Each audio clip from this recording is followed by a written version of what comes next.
This is Anthony Kilner from Supernal Magazine Australia, and we are very lucky to have Dr. Geoffrey Wells joining us for this interview for our issue on vaccinations and all things to do with that. Dr. Geoffrey Wells, thank you very much for joining us. Good afternoon, Anthony, and a pleasure to be here. Yeah, it's good to have you. When I first spoke to you, it was to talk to you about the letter that you wrote to Daniel Andrews, you along with a whole host of other doctors talking about the medical aspect of wearing masks and the mental health aspects, and we're going to cover that. But, of course, we've just started day one of a day 5 lockdown again here in Melbourne and Victoria, so I'm sure that's something that's playing on your mind. But before we get into that... Sorry, go on. Yes, Anthony, absolutely. I mean, this is, as you say, day one of the 5th lockdown. Every lockdown seems to get more and more difficult, and I think the anger in society is rising with every lockdown.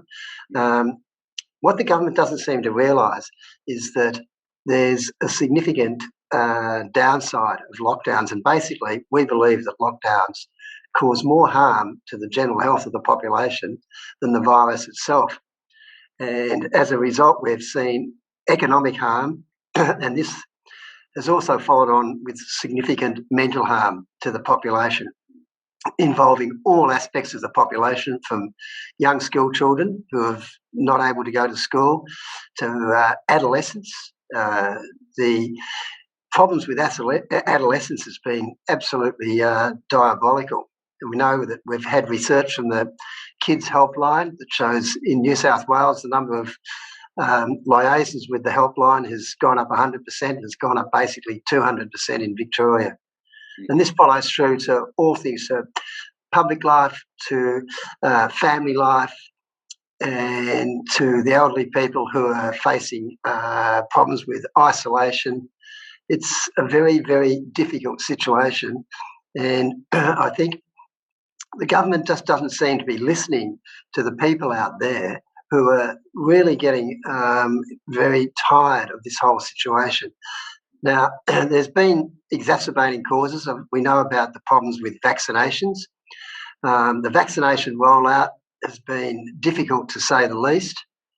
I think one of the big problems with the vaccination rollout is that people have been given a choice, and this becomes a choice of the AZ or the Pfizer vaccine. Now, unfortunately, without being patronising, if you give patients choices, often they find this extremely confusing. And we've got an absolute situation here where there's an enormous amount of confusion in the general population about which vaccine to have, or should I have a vaccine. And as a result, the rollout's been stilted.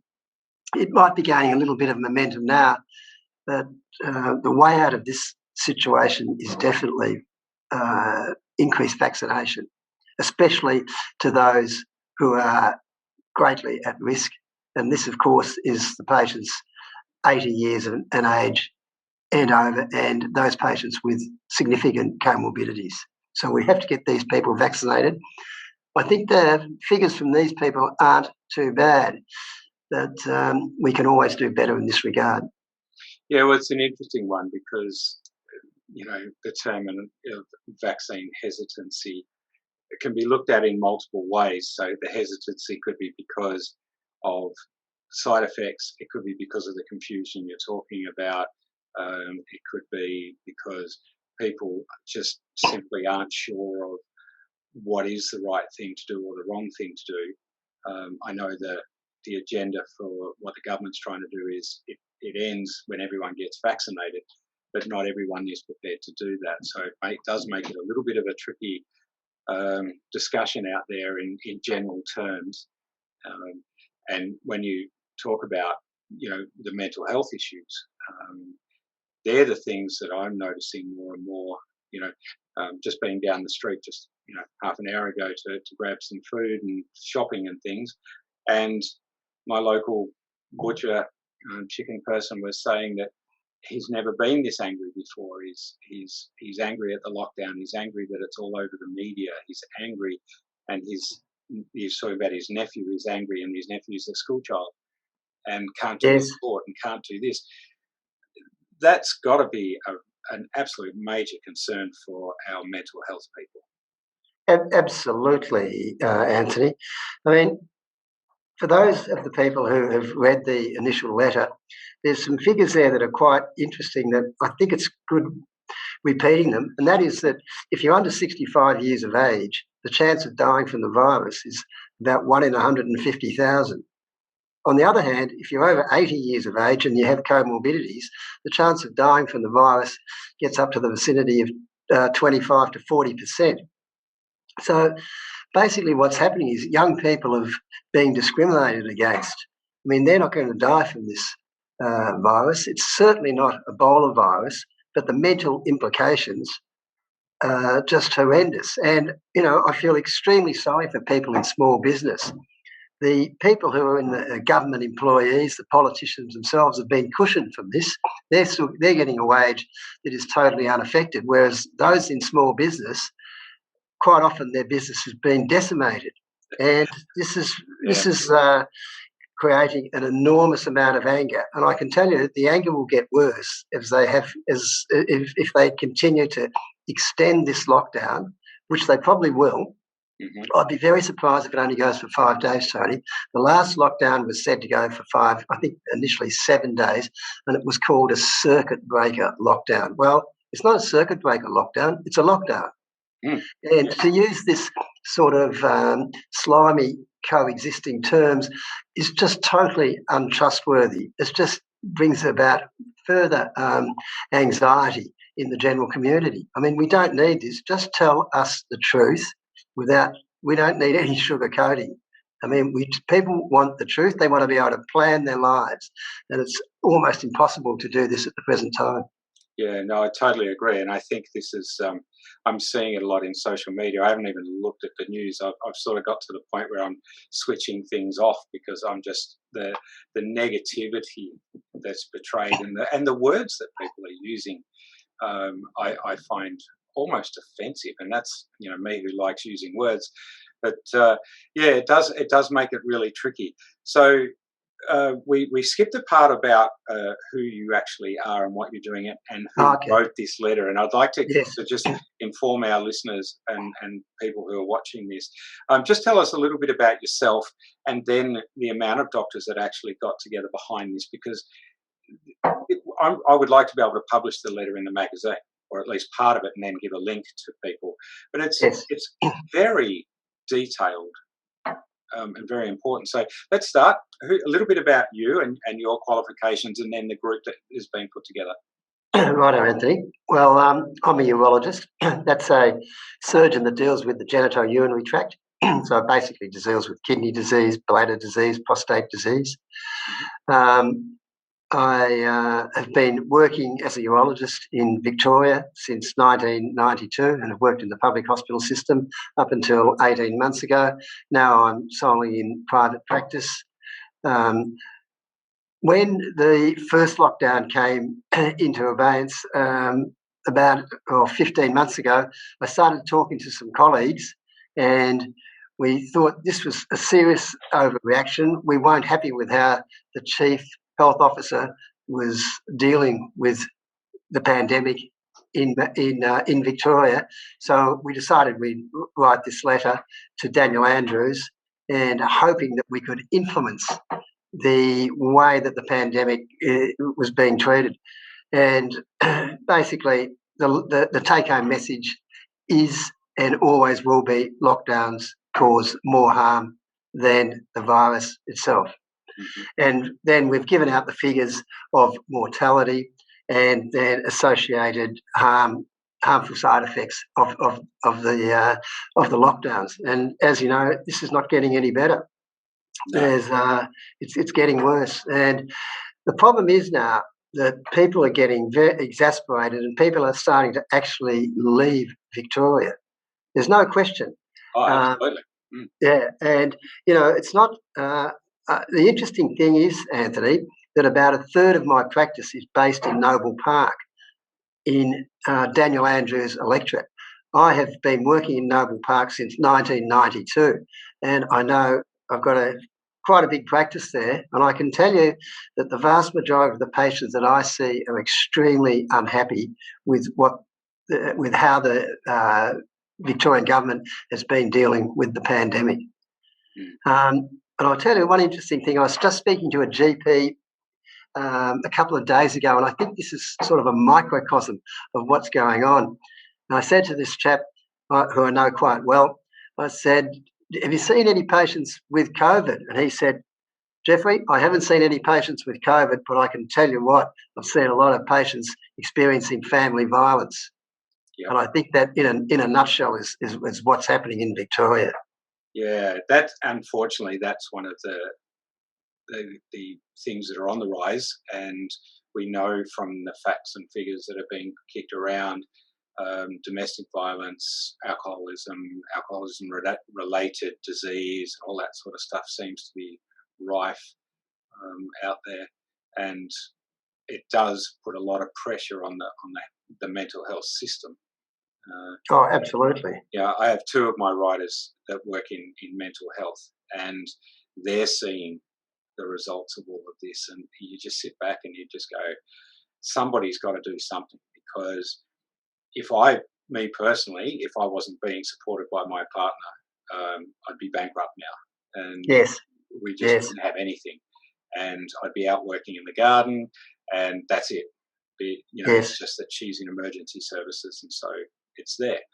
But for a lot of people, single mums and all these other people that have relied on their work, and suddenly there's no work, and I feel for them, because in the last lockdown, none of us were allowed to get anything. We were means tested, so you couldn't get any money. And of course, with the New South Wales lockdown, and there's a little bit of argy-bargy between what New South Wales are getting and what Victoria was getting. And I've heard they're just about to release some more funding to help people here in Victoria without the means testing.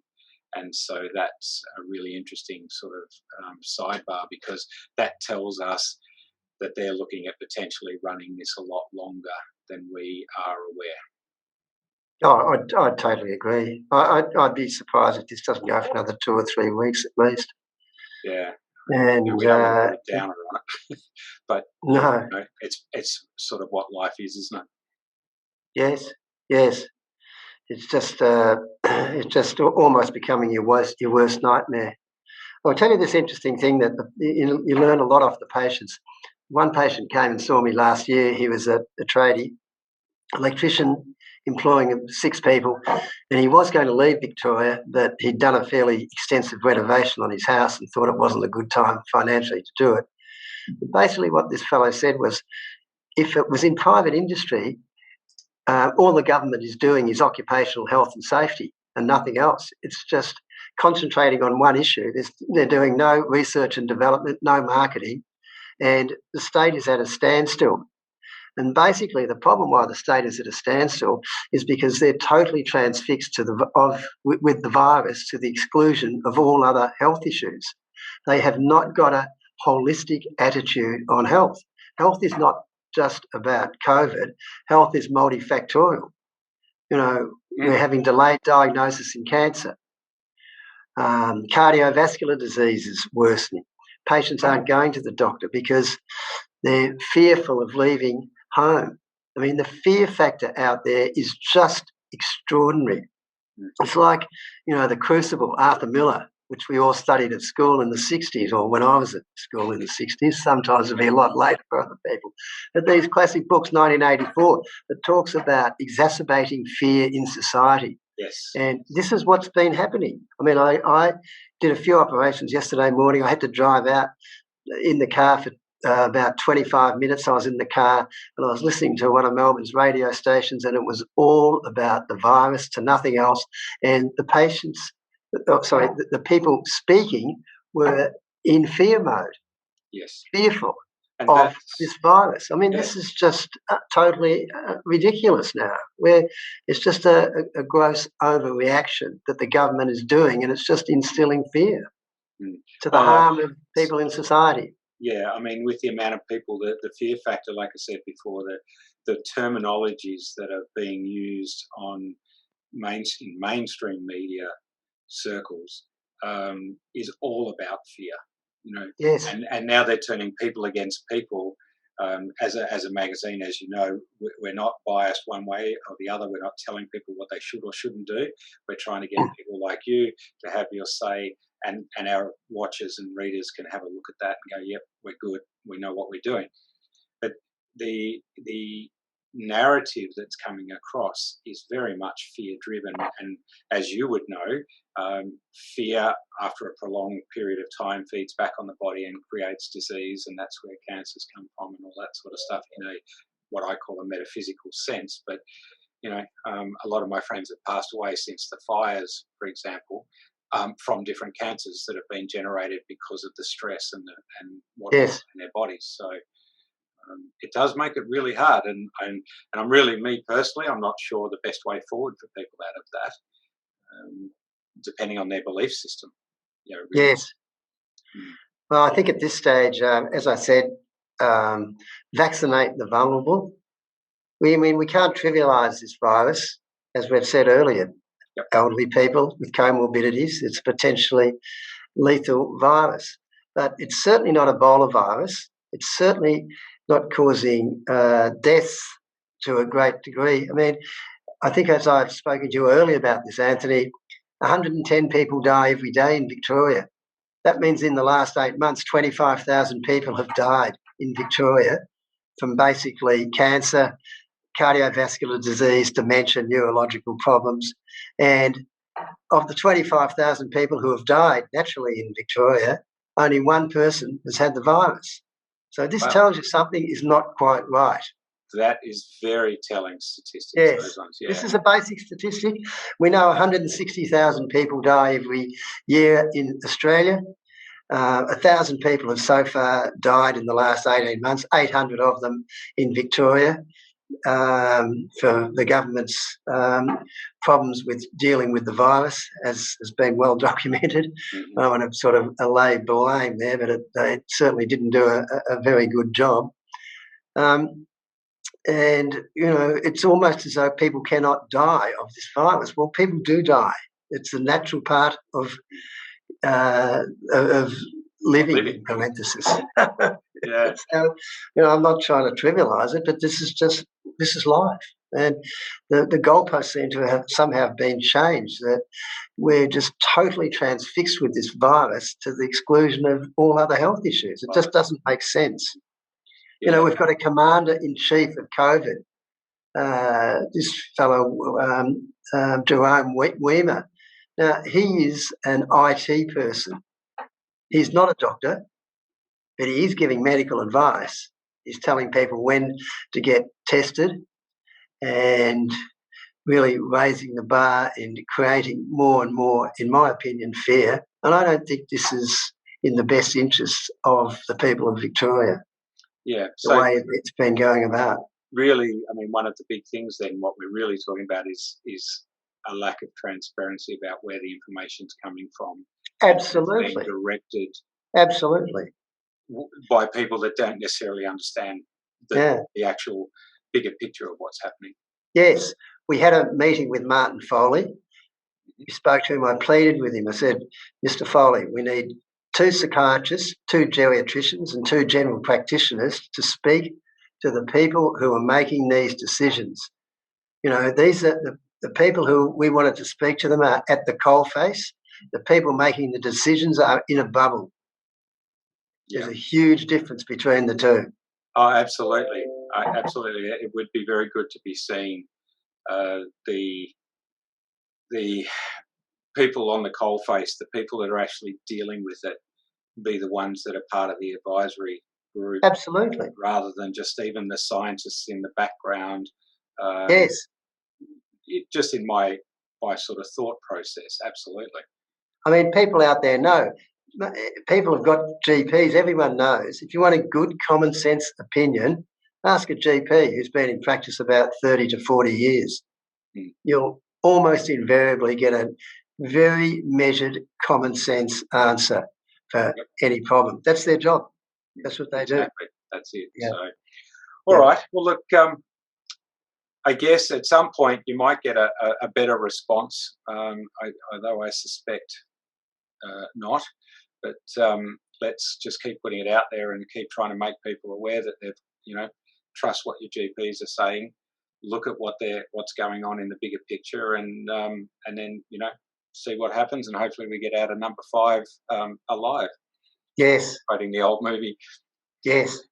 Yes. So, all right. Well, look, thank you very much, Dr. Wells, for your time and your effort joining us. We really appreciate it, and we will keep you posted about how things go at our end. Thanks very much, Anthony. Thank you. Enjoyed speaking with you. Cheerio. And great. Thanks. Bye.